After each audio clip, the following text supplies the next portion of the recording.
ചേച്ചി ഞാൻ ദുബായിന്നെത്തി. ചേച്ചിയുടെ വീട് എവിടെയാ? ആ പൊട്ടിക്കത്ത ഐഫോൺ ഞാൻ കൊണ്ടുവന്നിട്ടുണ്ട്. ശരി. ഹായ് ഗേൾസ്, ഞാൻ ദുബായിന്ന് വരുന്ന വഴിയാ. എനിക്ക് ബുർജ് ഖലീഫന്ന് ലുല്ലു മാളിലോട്ടുള്ള വഴി ഓർമ്മയുള്ളൂ. ചേച്ചിക്കറിയാം. തന്നെ വിളിച്ചേ.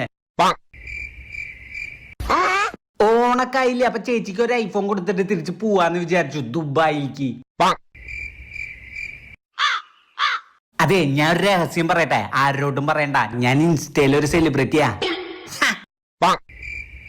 ഷോക്കാവണ്ട. ആൾക്കാരറിഞ്ഞ ഇവിടെ ഫോട്ടോ എടുക്കാൻ തിരക്കായിരിക്കും. നിങ്ങൾക്ക് വേണമെങ്കിൽ എന്റെ ഒപ്പം ഒരു ഫോട്ടോ എടുത്ത് ഒരു കുഴപ്പമില്ല.